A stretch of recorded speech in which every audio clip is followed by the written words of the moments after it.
แก้วเจ้าดังสามประการอันมีพระพุทธพระธรรมพระสงฆ์กุลพ่อกุลแม่กุลครูบาอาจารย์กุลศีลธรรมกรรมฐานจงมาปกห่มรักษาครูบาอาจารย์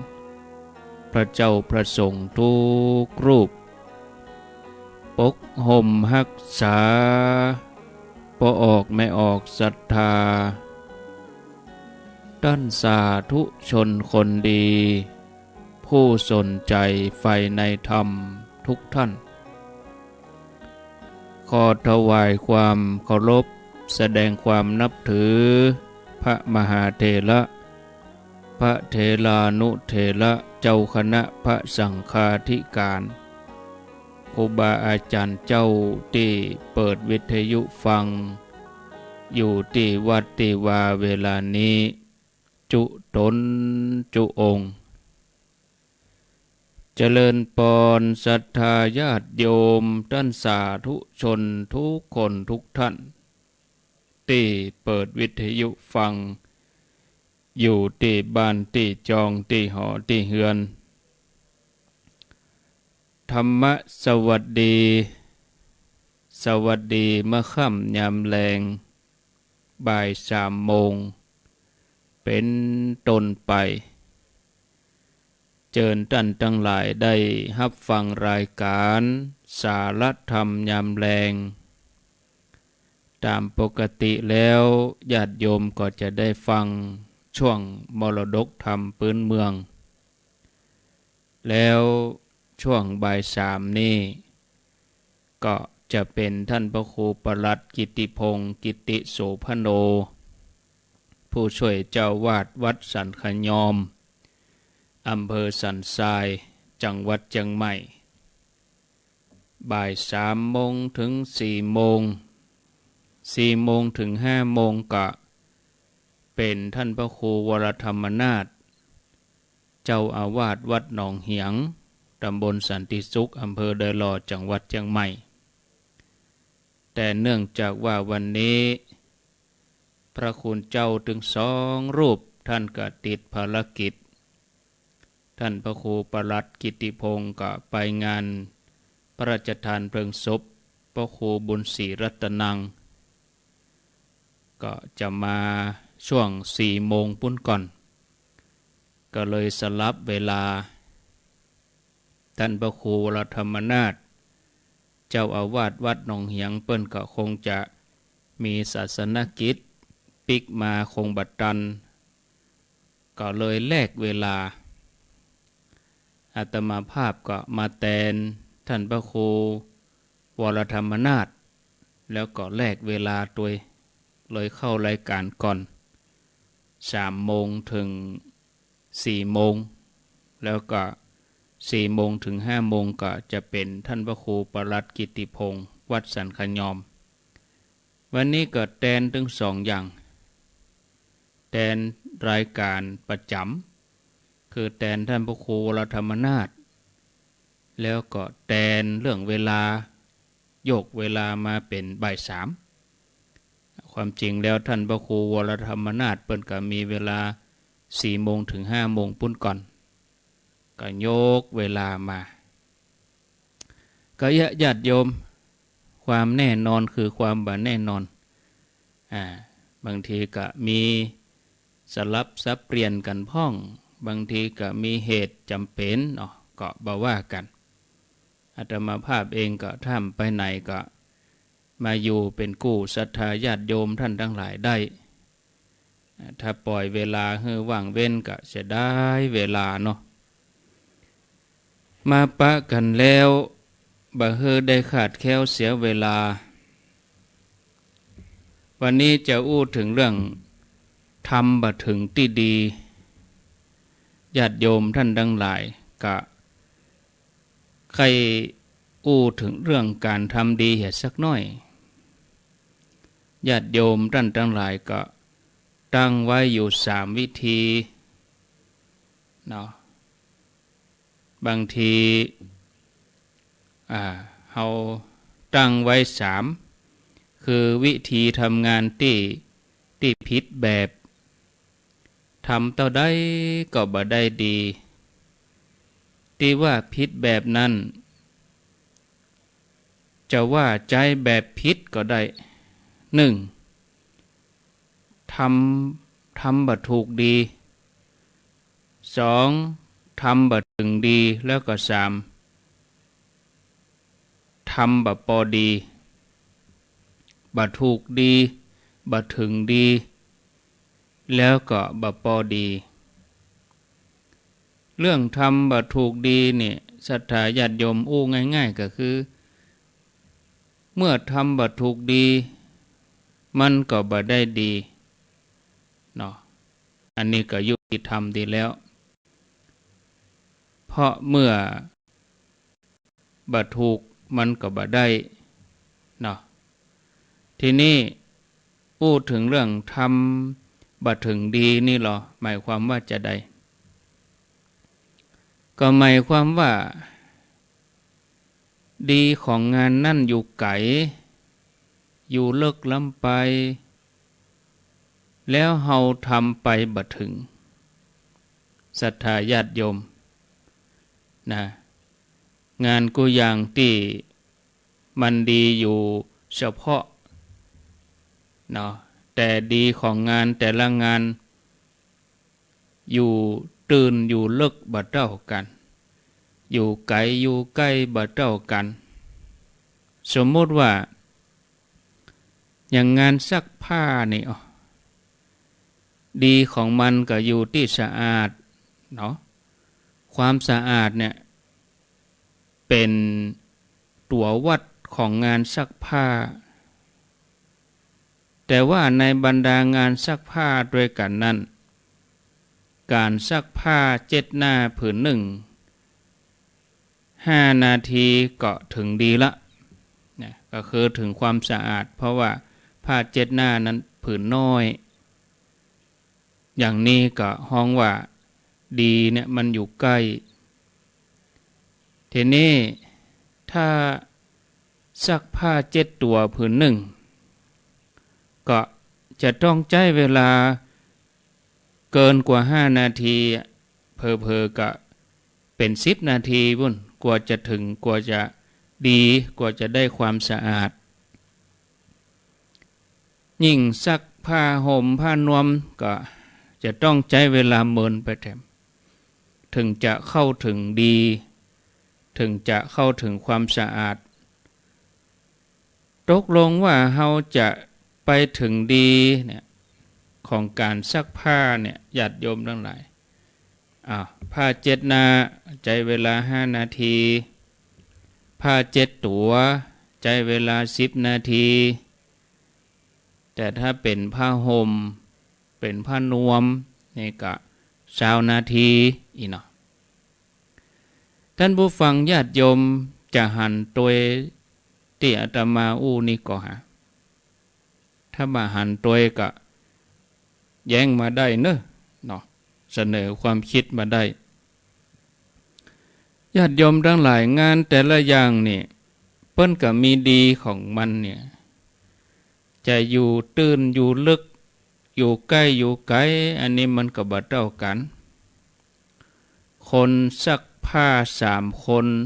คนหนึ่งซักผ้า7 หน้าคนหนึ่งซักผ้า7 ตัวแถมคนหนึ่งซักผ้าห่มผ้านวมเนาะคนแต่ละคนก็จะใช้เวลาในการทำงานเพื่อไปให้ถึงความสะอาดไปถึงความดีมันก็บ่เท่ากันคนหนึ่งใช้เวลา5 นาทีคนหนึ่งใช้10คนหนึ่งใช้20อย่าศรัทธาญาติโยมทั้งหลายที่นี่ก็บ่ได้หมายความว่าการใช้เวลาเมินล่ำไปจะเป็นการดีเสมอไปมันก็บ่ใช่ผ้า7 หน้านั้นเขาใช้เวลาสัก5 นาทีก็พอละแต่ถ้าไผไปนั่งซักผ้า7 หน้าเกิน20 นาทีนี่ก็แสดงว่ามันก็ค่อยแก่ไปเนาะเท่ากับว่าใจเวลา เต่ากับไปซักผ้านวมไปซักผ้าห่มเห็นนี่นะคือคนทำงานบ่ได้ดีนี่คือเอาเวลาซักผ้ามาเปรียบเทียบให้ได้ฟังนึกภาพออกส่วนงานอื่นๆเขาก็ลองคิดเอาคนเดียวจะอาบน้ำแต่งตัวจะอู้จะเขียนจะเฮียนจะยังก็ต้องอยู่ระยะว่างานไหนดีอันใดอยู่ใกล้อันใดอยู่ไกลอีกหน่อยคนที่ไข้หันเจียงใหม่แต่เดินทางไปย่างที่ลำปางเหียไปย่างที่ตากเหียไปย่างที่ละปูนเหียก็บหันเจียงใหม่คนที่ขุดบ่อเอาน้ำไว้ใจขุดบ่ถึงตาน้ำก็บ่ได้น้ำนะเรื่องมูลนี้ก็เหตุผลธรรมดาการทำงานบ่ถึงดีแล้วบ่ได้ดีก็ธรรมดาแถมทีนี้ถ้าเราจะบอกว่าในหน่วยบะเป้าเนี่ยมีน้ำขังอยู่ในหันน้ำในหน่วยบะเป้าที่มันอยู่ในหน่วยบะเป้านี่หอมนะบะเป้าน้ำหอมดื่มแล้วจะสดชื่นญาติโยมผู้ฟังก็เอาบะเป้ามาแก่นหนึ่งหน่วยหนึ่งเอามีดมาโบะชอบโบะกำเดียวก็บะปะเอาโจ่งขว้างเหียแล้วก็เอาหน่วยใหม่มาแถมแล้วก็เอามีดฟันเข้าไปแหมชอบก็บะปะเอาขว้างแหมนะแล้วก็เอามีดฟันทีละแก่นนะถึงแม้จะเอามีดฟันหน่วยบะเป้าไปถึง10ถึง20ถึง100แก่นฟันเอาจนหมดส่วนก็บะปะน้ำบะเป้าเพราะว่าก็ฟันกำเดียวชอบกำเดียวคือปอกบะเป้าบะถูกนะแล้วก็ไปโทษว่าบะเป้านี่บะมีน้ำเอามีดฟันได้10แก่น20แก่นแล้วก็บะปะน้ำสักหยดนะอย่างนี้ก็คือเข้าใจผิดความจริงนี่บะเป้านี่เปิ้นมีน้ำอยู่ในหั่นแต่ถ้าเราเอามีดฟันเพียงครั้งเดียวปอกครั้งเดียวก็เซาะน้ำบะเป้าบะปะมันจะไปปะได้อย่างใดเพราะว่ามันมีเปลือกมันมีหน่วยกระโหลงมีบะเป้ามันมีหลายชั้นรู้นะน้ำบะเป้านี่มันก็บัดจะขึ้นมาหามีดหรอกมีดจะต้องลงไปหาเปลือกไปหาจีนเนาะถึงจะได้กินน้ำบะเป้าทีนี้พระเปิ้นก็สอนว่าทำดีได้ดีบางท่านบางคนก็จมทำดีแทบตายทำแตะทำว่าก็บหันได้ดีบางทีก็อาจจะเป็นเพราะว่าทำบ่ถึงดีเนาะเขาก็ลองตรวจพอก็เหมือนเขาโบะบะเป้าเหมือนเขาขุดน้ำบ่อนี่กะขุดไปได้เหรอเกิงเดียวบะปะตาน้ำก็ว่าน้ำบ่มีเนี่ยเหมือนเขาจะไปเชียงใหม่ก็ไปแหว่เตโมรอบนอกเฮียก็บหันเชียงใหม่เนี่ยคือมันบ่ถึงที่ข้อบกพร่องแถมอย่างก็คือทำงานบ่ถึงดีคือตัวทำได้แต่มันบ่ถึงงานมีนักมากมายแต่ก็ทำน้อยเดียวส่วนที่เหลือนี่เป็นลมปากงานนี่จะต้องทำด้วยกายแต่เราทำด้วยลมปากนะคือเอิ้นห้องเปล่า แทนที่จะกึดจะทำกลายเป็นการกึดอู้ไปเนี่ยเมื่อตัวได้ทำแต่ถึงแม้จะเพียงเล็กน้อยก็ถือว่าได้ลงมือทำนะเมื่อเราทำได้จริงเพียงเล็กน้อยแต่ต้องการให้คนทั้งหลายเข้าใจว่าเราทำนักก็ต้องใจวิธีอู้ให้นักถ้าความจริงมีน้อยแต่เราอู้นักมันก็เอากรรมเท็จเข้ามาผสมกรรมอู้บางทีผสมความบัดจริงเข้าไปนะทีนี้ศรัทธาญาติโยมดีบดีกับไปตูเอาผลงานคนอื่นมาบวกเป็นผลงานของตัวเองก็มีพฤติกรรมพฤติการอย่างนี้ก็เป็นการทำลายความดีของงานทำลายความดีของตัวเองให้สูญไปศรัทธาญาติโยมเดิมมีน้ำป่าอยู่ขวดเดียวแต่ใครเฮือคนหันว่ามีน้ำป่าตึงปิ๊บก็เลยทอกน้ำป่าลงผสมในปิ๊บหั่นน่ะสุดท้ายก็คือคนบ่มีน้ำป่าเลยเนี่ยศรัทธาญาติโยมการที่เฮามีดีอยู่น้อยแล้วละลายดีของเฮาลงในความสำเร็จนะนักธรรมะนี่เปิ้นฮือเว้นเด็ดขาดความดีของคนอู้กันก็บ่ฮู้จักจบเนาะญาติโยมวันนี้ก็เลยเอาเรื่องความดีทำดีบ่ถึงแล้วก็เอาเรื่องยอดของคนมาอู้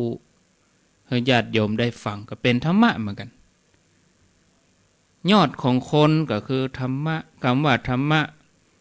ถ้าแปลตามตัวก็แปลว่าสภาพที่ทรงไว้หมายความว่าทรงตัวอยู่เป็นไปอย่างนั้นซึ่งตามต่างโวหารก็จะต้องอธิบายให้กว้างขวางหลายแง่หลายอย่างถ้าแยกแยะออกไปก็จะบ่ตรงกับความหมายสำหรับหลักสูตรการศึกษาที่เฮาได้เรียนมาที่เฮาทั้งหลายได้ฟังมานะมุ่งที่จะให้ผู้ฟังผู้ห่ำเรียนผู้ศึกษาเข้าใจในทางปฏิบัติเป็นสำคัญบ่ใจมุ่งเพื่อเอามอกเป็นความรู้ถ้าตั้งหลักปักธงอย่างนี้ก็บ่ใจเรื่องที่ลึกลับอะไรอย่างญาติโยมท่านทั้งหลายให้เข้าใจเหี่ยก่อนว่ากฎเกณฑ์แห่งความประพฤติของคนเฮานี่มีอยู่สองฝ่ายคือถูกกับผิดถ้าทำอย่างนี้ถูกตรงกันข้ามก็ผิดถ้าทำอย่างนี้ผิดก็หมายความว่าตรงกันข้ามนั่นก็ถูกกฎแห่งความประพฤติที่ถูกก็ฮ้องว่าธรรมะกฎแห่งความประพฤติที่ผิดก็ฮ้องว่าอธรรมธรรมะกับอธรรมท่านผู้ฟังญาติโยมทั้งหลายสองอย่างที่ว่ามาเบื้องต้นนี่ก็ย่าให้ผู้ฟังได้โล่งใจขึ้นผ่องแล้วธรรมะคืออันหยังกันแน่ถ้ายังบ่เข้าใจชัดเฮาก็พิจารณาไปเลยๆนะถ้าเฮาสาวเข้าไปถึงต้นต่อแท้ๆแล้วสภาพที่ห้องว่าธรรมะมีอยู่ในใจเป็นองค์อันหนึ่งอันเดียวกันส่วนที่มีชื่อเสียงต่างๆยังขันติกาวิริยะกากตัญญูกาสัจจะกาหมดเนี่ยมีชื่อห้องมีชื่อเรียกอันนั้นเป็นอาการของธรรมะท่านญาติโยมที่อยู่กรุงเทพเนาะหรือว่าเคยไปอยู่กรุงเทพมาหรือว่าเป็นคนตังกรุงเทพ ก็ถ้าจะได้หั่นผลิตภัณฑ์ไฟฟ้ามีหลอดไฟแสงสว่างนั่นตู้เย็นนั่นเตารีดนั่นพัดลมนั่นมีกันอยู่ทั่วทุกมุมเมือง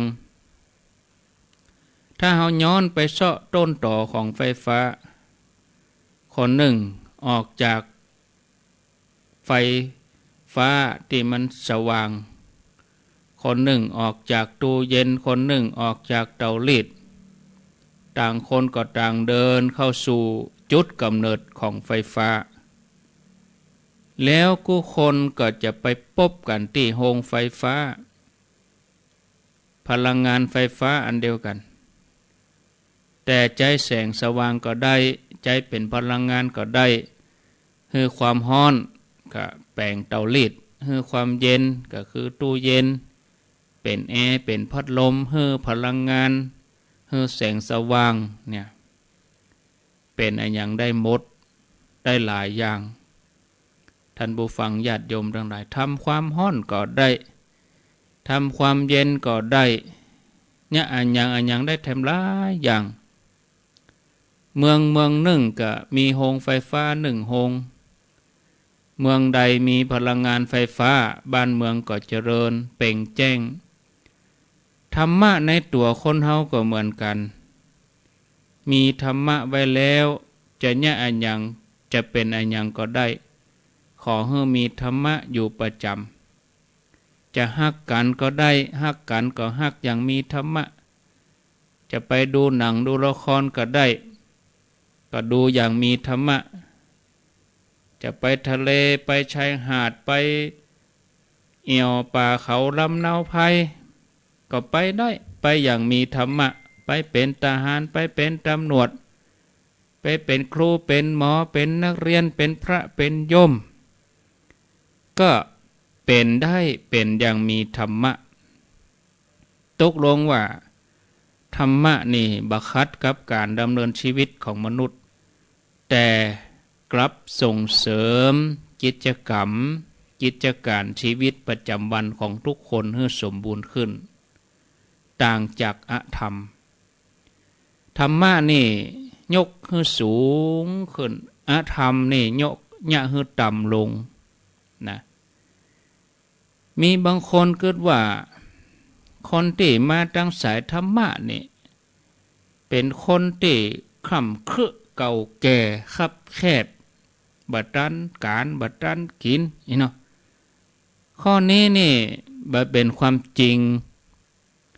คนปฏิบัติธรรมนี่เปิ้นชอบทำงานด้วยเหตุด้วยผลแล้วก็มีความหวั่นไหวน้อยเลยหันเป็นคนคร่ำครึหันเป็นคนแก่คนเฒ่าแล้วถ้าไผ่คร่ำครึแต่การปล่อยตัวให้คร่ำครึนั้นผิดวิถีของธรรมะเนอะเพราะธรรมะนี่จะเป็นตัวเล่งเล่าให้คนที่ได้เข้าหาธรรมะเป็นคนมีความรู้มีปัญญาส่วนที่ว่าเนี่ยให้คนคับแคบในสังคมเป็นการตีตัวตายก่อนไข้ของเฮาเองเพราะความจริงแล้วนี่ปรากฏว่าสังคมผู้ดีทุกชนชั้นต้องการคนมีธรรมะทั้งนั้นหน่วยงานองค์กรต่างๆแต่ก็เป็นการที่แน่นอนว่าคนมีธรรมะจะเข้าสังคมแห่งคนอธรรมนั่นมันบ่ได้น้ำกับน้ำมันนี่มันเข้ากันตึงบ่ได้ธรรมะจะเกิดจากผลทางเดียวคือการปฏิบัติตามธรรมะบ่ใช่เพียงการอ้อนวอนมีจ้องอยู่ในมือแต่บักกลางจ้องนั้นก็ช่วยเฮาบ่ได้มียาอยู่ในกระเป๋า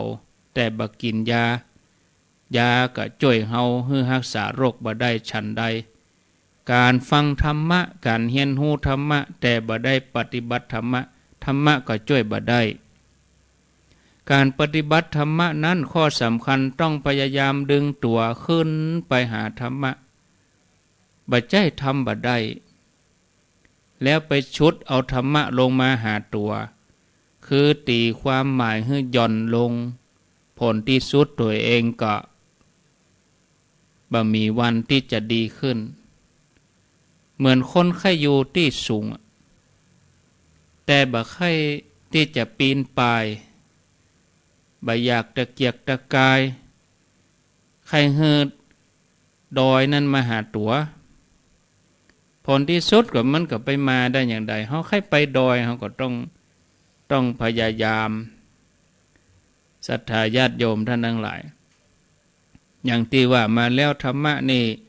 เป็นอุปการะแก่การงานกู้อย่างเพื่อความเจริญก้าวหน้าเพื่อความสุขทั้งหลายถึงหมดถึงมวลเนาะแต่ถ้าจะอู้กันเฮือเด่นชัดเข้าไปแถมเฮาก็อาจจะจำกัดความได้ว่าธรรมะสำคัญคือเนี่ยคือคนเป็นคนดีนะธรรมะเข้าไปที่ไหนที่หันก็ดีพ่อแม่มีธรรมะ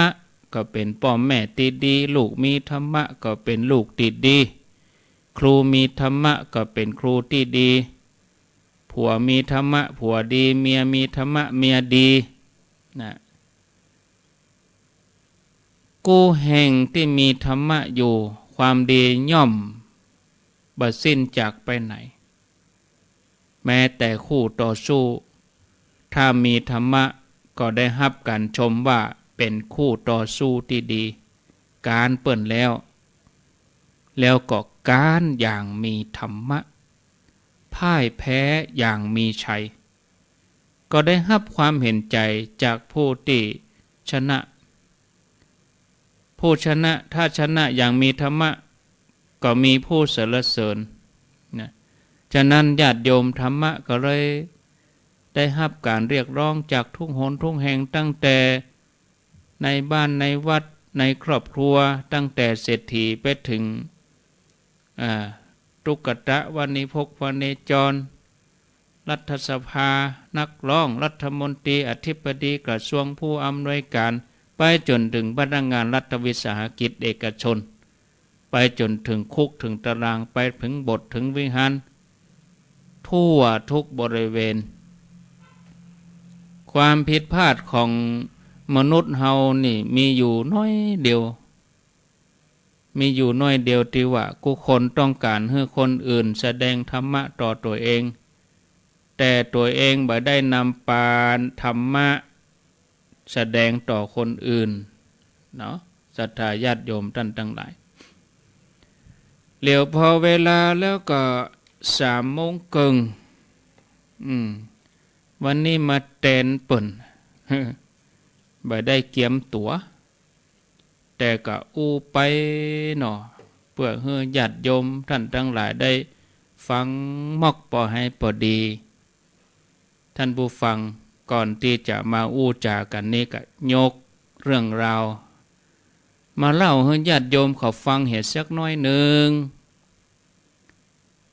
ญาติโยมท่านทั้งหลายชีวิตของเฮาเมื่อถือกำเนิดเกิดมาแล้วล้วนบ่ายหน้าไปสู่ความชรา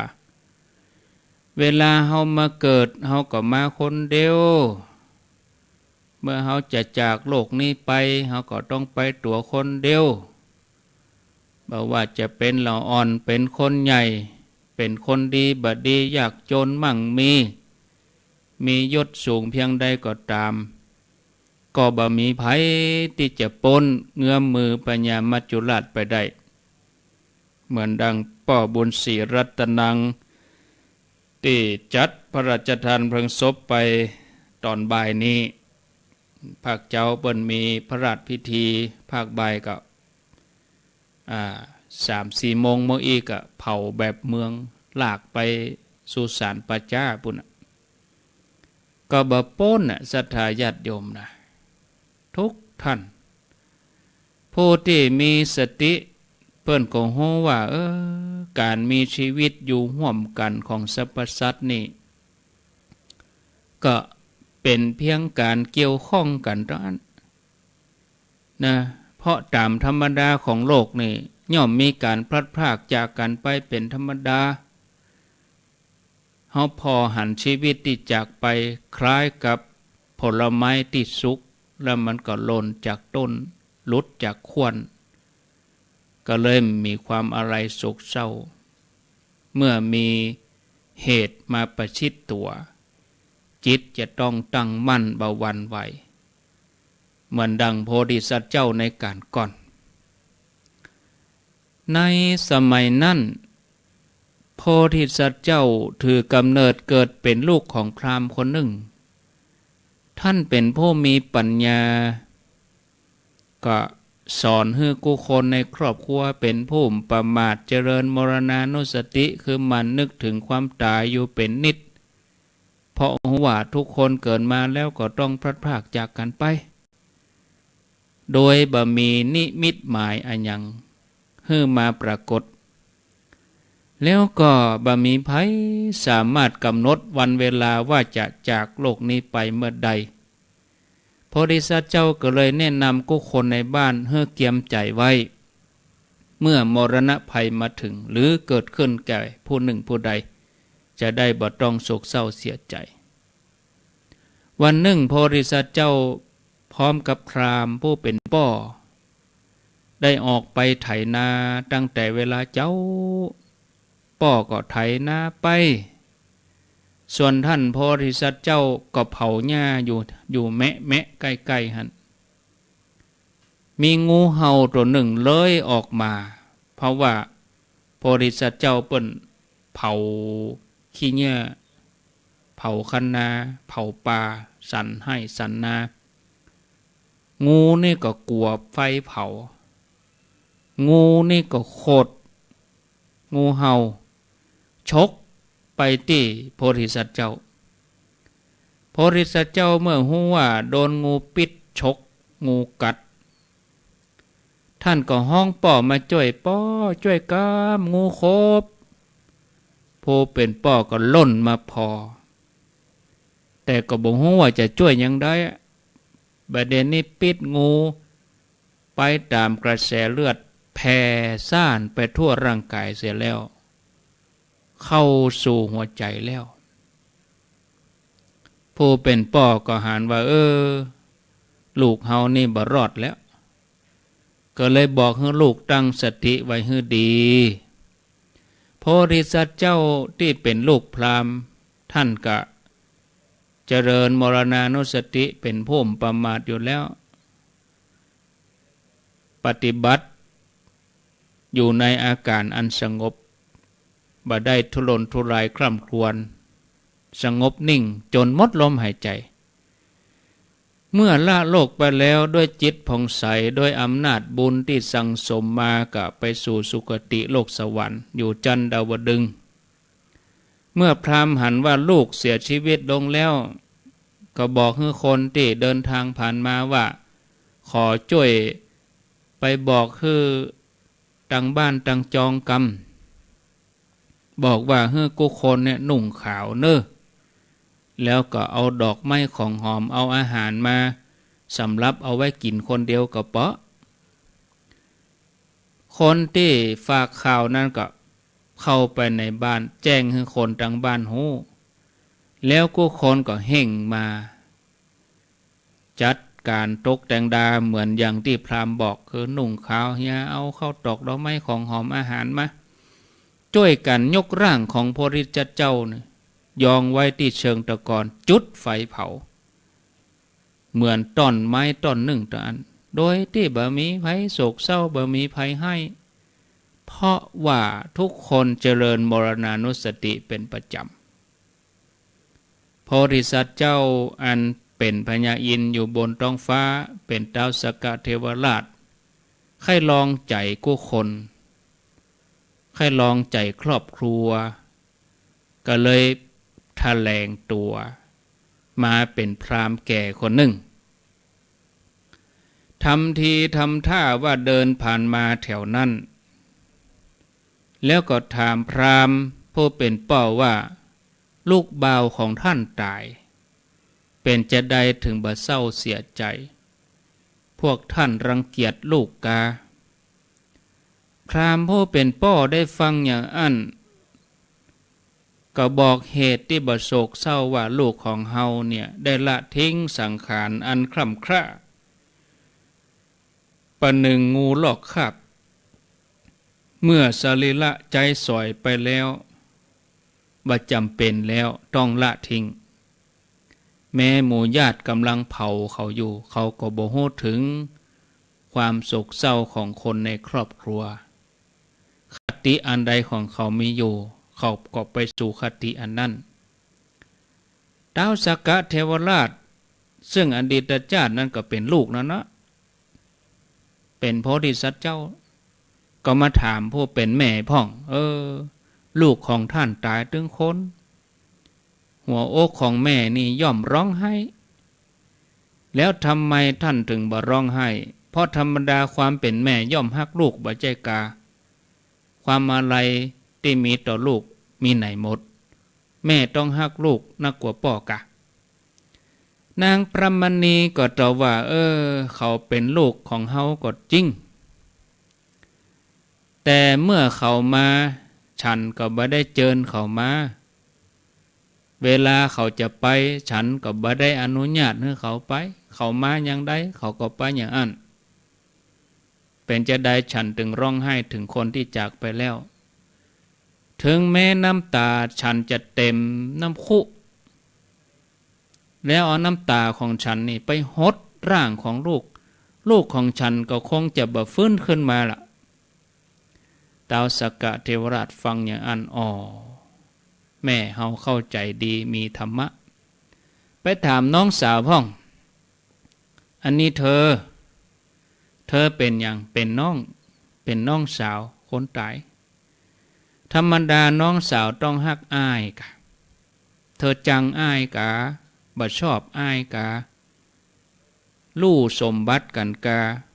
เธอเข้าใจว่าอ้ายตายก็ดีแล้วกะสมบัติจะเป็นของเธอกะเหตุใดเธอถึงบ่ให้บ่เสียใจถึงอ้ายผู้เป็นน้องสาวก็บอกว่าท่านผู้เจริญข้าเจ้าจะให้ไปเนี่ยหยังถ้าข้าเจ้าให้ก็จะยะเฮ้อตานี่มันจำบ่ได้กึดหนักร่างกายก็พ่ายพร้อมผิวพรรณก็บ่ผ่องใสถ้าข้าเจ้าให้ไปก็บ่ได้ช่วยอย่างดีขึ้นหมู่ญาติเปื้อนของข้าเจ้าก็จะบ่สบายไปด้วยกันถ้ากึดนักกินบ่ได้นอนบ่หลับก็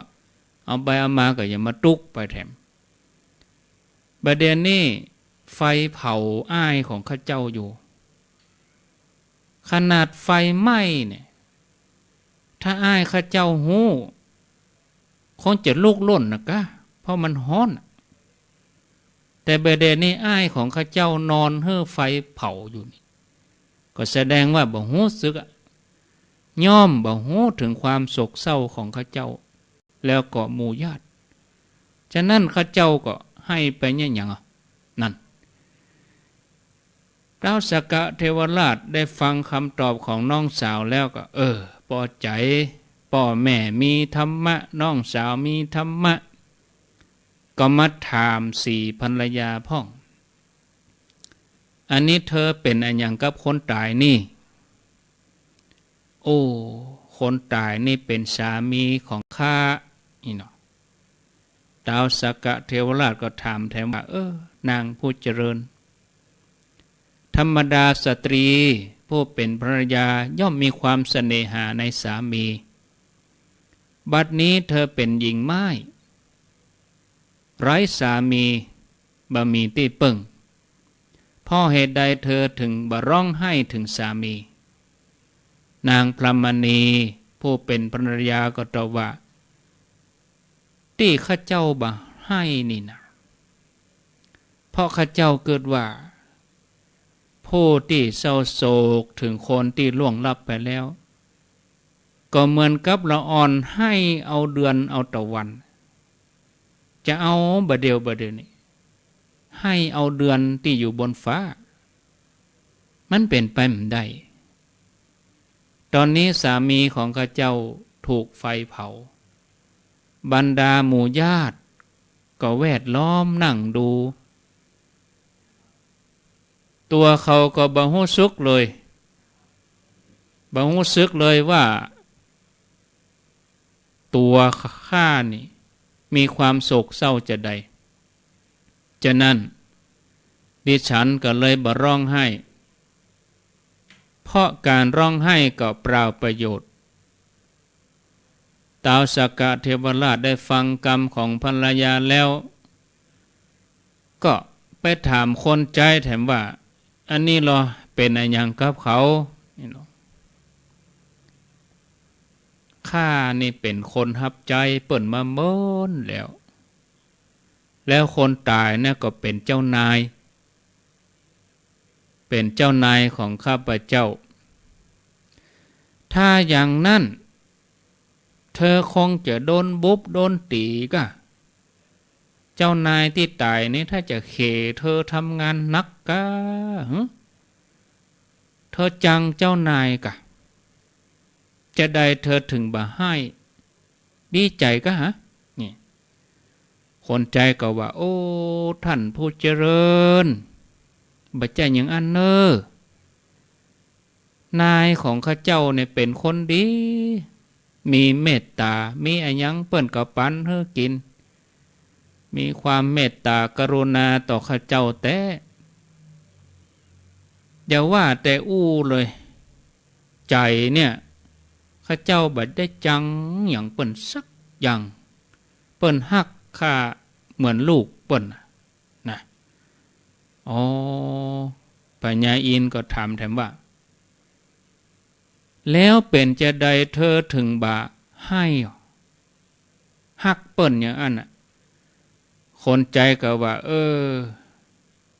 หม้อน้ำที่แตกไปแล้วเป็นหม้อดินที่แตกไปแล้วจะเอามาประสานกันมาติดกันให้เหมือนเก่านี่มันบ่ได้คนที่ตายไปแล้วจะเนี่ยให้ฟื้นเหมือนเก่ามันก็เป็นไปบ่ได้ฉะนั้นเจ้านายของข้าโดนไฟเผาหมู่ญาติก็นั่งดูยืนพอเขาก็ต้องบ่ฮู้ถึงความรู้สึกความร่ำไรรำพันกะฉะนั้นตัวข้าก็เลยบ่ให้เมื่อพญาอินทร์ได้ฟังอย่างนั้นโอ้จิตใจของทุกคนในครอบครัวตั้งแต่พ่อแต่แม่ตั้งแต่ภรรยาลูกคนใจมีธรรมะ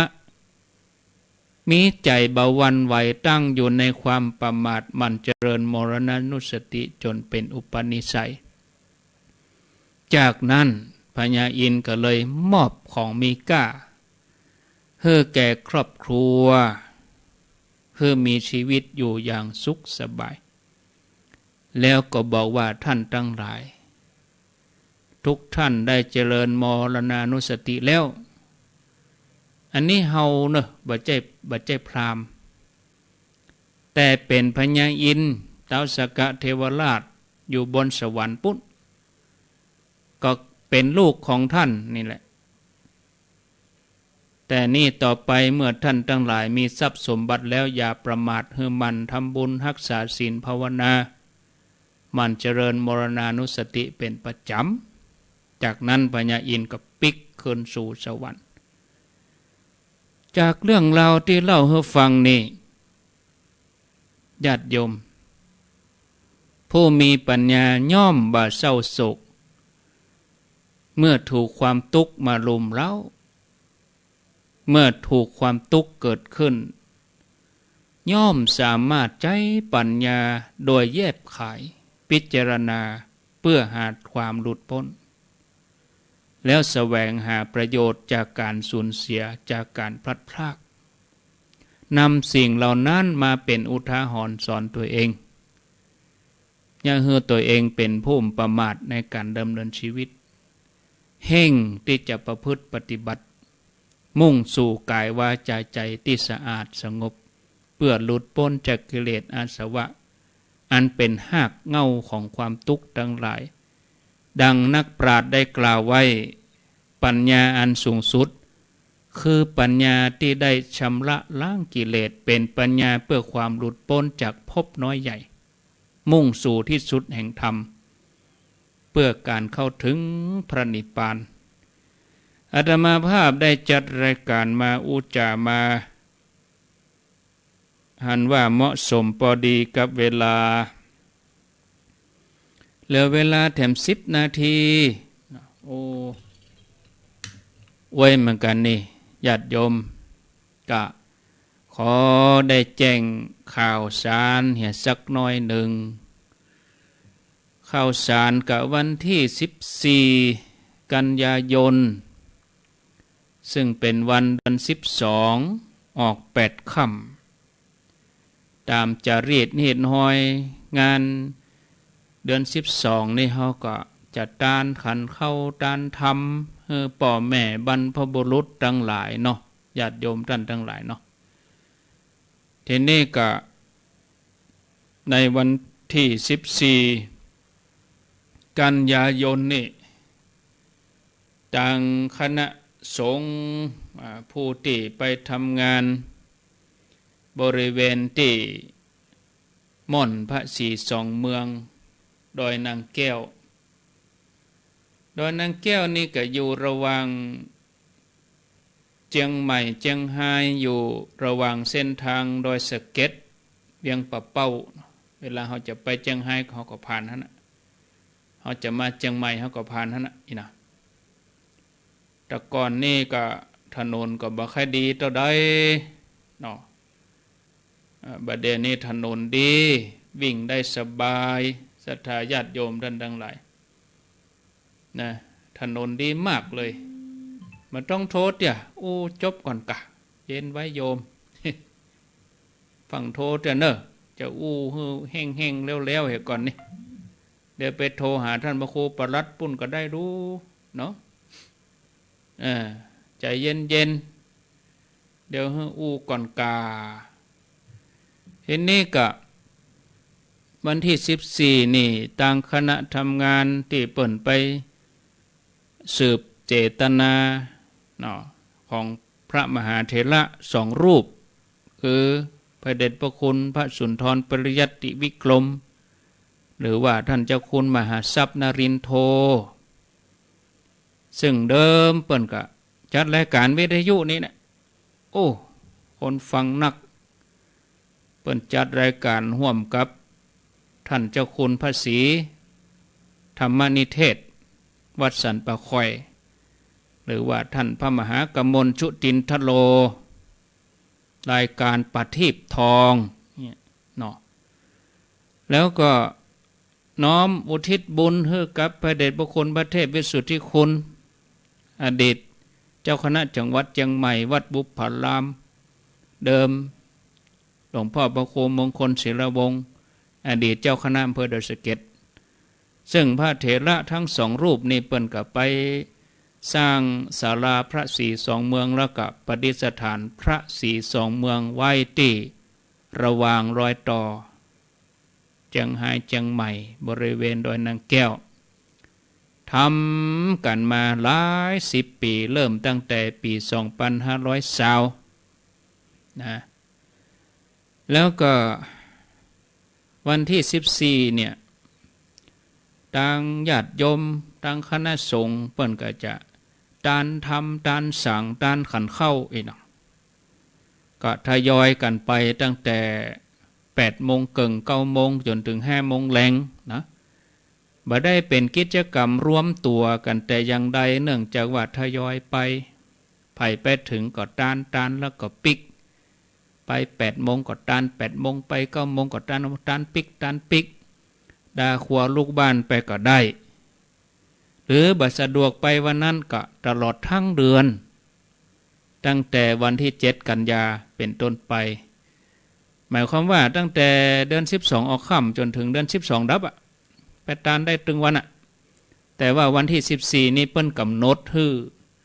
เพราะว่าวันนั้นก็วันศีลตัวเนาะ8 ค่ำจัดตานกับพ่อแม่บรรพบุรุษทั้งหลายตลอดจนถึงดวงจิตวิญญาณที่เสียชีวิตที่มีอุบัติเหตุบนเส้นทางดอยนางแก้วนี่ตั้งแต่เจียงใหม่เจียงไฮ้ดอยสะเก็ดเวียงป่าเป้านี่ตลอดเส้นทางจะได้มีการตานทำเปตตพีมหามูลนิปานสูตรธรรม มาลัยผลโลกบังสกุลอย่างกันเตบนหั่นเนาะ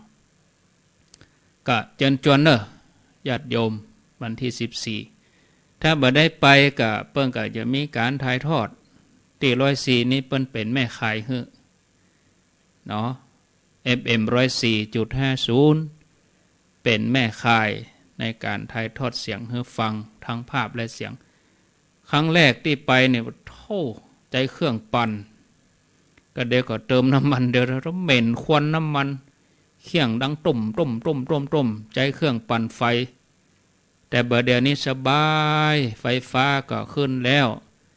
น้ำก็ดีแล้วห้องน้ำก็สะดวกโอ้สบายเหลือเก่านักนะถนนก็สบายเส้นทางนี่สบาย4 เลนก่อนวิ่งทรง